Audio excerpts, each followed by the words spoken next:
So some basic information on living with suicidal ideation. First, accept and commit. Accept that it may ebb and flow, right? You may feel it, it may go away, it may come back again, reemerge. So accept that it may be an ongoing process, and the ebb and flow. Commit to yourself and to your tethers, to the people that you're tethered to in the world. It's this commitment to taking care of yourself and tending yourself, and this commitment to the people you love. So build your toolkit, right? You need different tools for different times. One tool isn't going to do everything for you.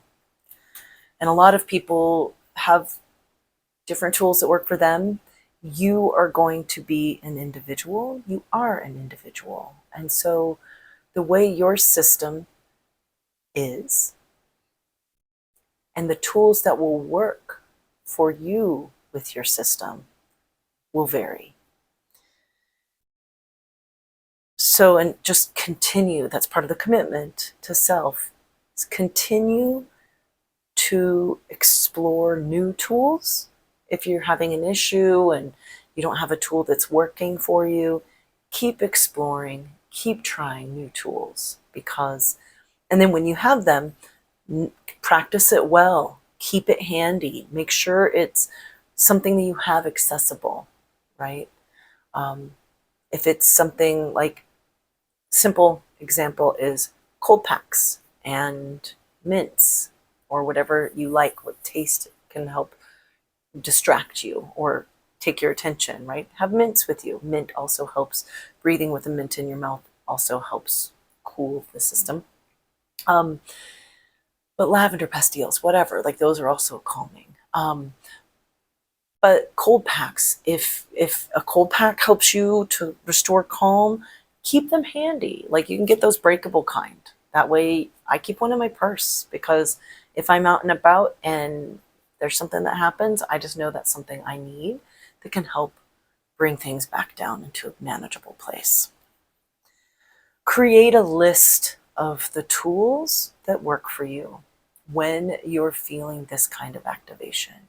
So once you've explored them and you find the tools that interrupt the activation, right? Interrupt that intensity of that feeling, the on fire feeling. So tools to interrupt, and then tools to bring you back into your ventral vagal. So make a list of these tools and keep it handy so you can, because in the moments when it's activated, your brain, your prefrontal cortex is not online. And so you're not able to rationally think of those tools. So keep a list handy of which tools work to interrupt and to bring you back into calm. And keep handy a list of the people to call or reach out to, right? Of course, there's 988, right? And there's the Trevor Project, when there's the box of links, because 988 is a questionable one considering the current administration, but some other emergency crises lines are listed on there. But keep those, the numbers that you need, right? And the people, keep them in your phone so it's easy. You're not having to look up a phone number. So it's just boom, easy for you to do and connect with these people. And keep it visible and keep it handy. Laminate it, keep it in your wallet, whatever. Read the article by Pacific Medical Group about suicide. And it is the best thing I've come across so far for explaining and for understanding suicide. And so some really helpful information in there. Watch that. It'll help you understand it better, and it will help you better identify which tools that you might need to bring in. Spend time in developing and in your cave of safety, or whatever structure, whatever you want to call it, but spend time in there. Watch the preparation video for how to really figure out how to make that yours in the details. And the link for the meditation is in there, but you can do that just as a mental process. So, but spending time in there helps give us what we need, right?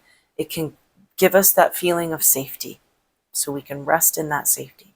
It can give us those feelings of unconditional love, acceptance, support, and value.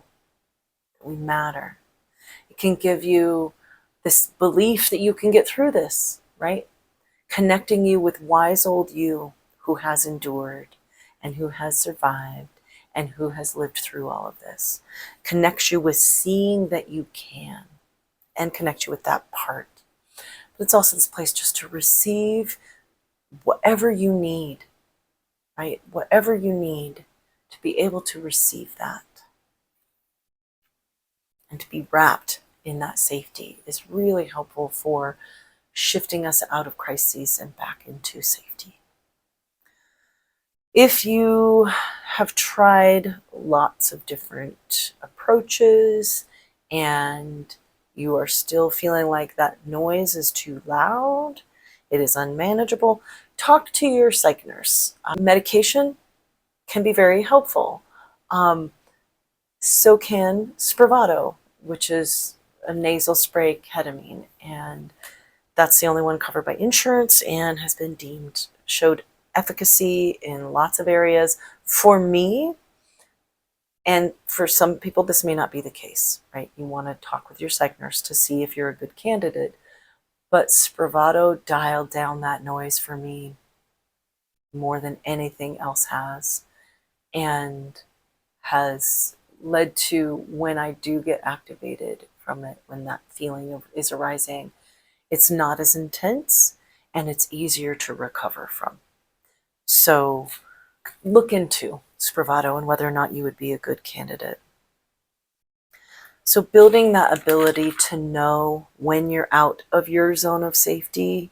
So those early indicators, maybe before the full obvious activation is there, that tuning in, really being able to know your zone of safety, to listen in to your nervous system, for those early cues, and even the cues when it's fully going, to identify if you're either hyper aroused or activated, or if you've collapsed into the hypo freeze arousal, or both, right? If you have complex PTSD like me, you might experience both, or a constant cycling between the two. So learning to understand your vagus nerve, your nervous system, listening in is going to help you manage this better, to care for yourself better, and to then know which tools are working, which tools do shift it, which tools do interrupt that activation. Strengthen your sense of being anchored into your unshakable center. This place where our strength resides. This place where we aren't pushed off course or off balance, or this place to return when we are.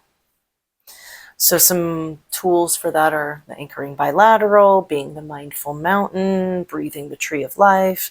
Practicing mindfulness in any form builds self-awareness. It increases your plasticity in your brain.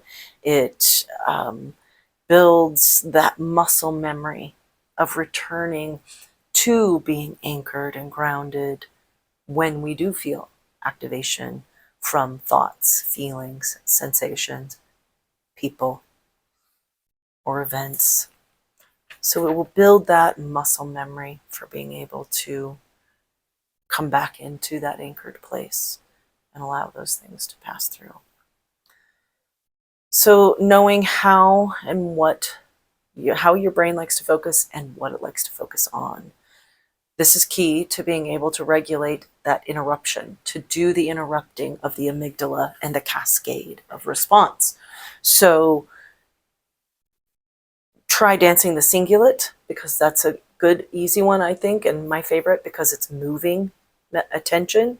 Practice using your breath. You can see this as a color, an illumination, see it however you need, right? You can also just focus on the physical anchors of the body, the chest rising and falling, the ribs expanding and contracting, the belly stretching and contracting. So focusing on those physical anchors for breath is another way if you have trouble visualizing, or if it just works better for you. Also use your hand, right? Our hand is something we can trace with breath to just follow our breath. And if you're a tactile touch person, that maybe holds your attention better, right? Because you're feeling something that you're paying attention to. But figure out how your brain likes to focus, because everyone's brain is different, and the way yours is won't be like other people's. But focusing, finding out how your brain likes to focus, and really refining that tool, like really knowing, use it when you need to, use it to interrupt, strengthen that muscle, because then it becomes quicker when you pull that tool out. Like your brain knows that's what you're doing, and it'll shift out of that faster, out of that state of activation. So knowing which tools interrupt are critical for being able to effectively interrupt and manage. Practice quiet mind. Quiet mind practices quiet the system, they quiet things down, and watch the video on the various ways to quiet the mind. You can use it just to quiet and calm the self after activation, or if you're just feeling kind of more of the distress underlying, and it can help you to fall and return to sleep. But play with those various routes of the quiet mind, because again, your brain's going to be different, and that whatever route is going to work for you, that's what you want to do. Practice the 10 keys to success. Those are all pieces that will help you navigate living with suicidal ideation, working with it, and working with yourself to be able to make it easier, because it is brutal. And connect with others and weave yourself into life through volunteering, through groups, through activities, and through open heart practices. They weave us into life. They connect us to others. They help us feel tethered to the world and woven into the living and woven into this fabric. And those can be really helpful for giving us that meaning and that reason for being. So try and explore some of those tools. Some of them or all of them may help you.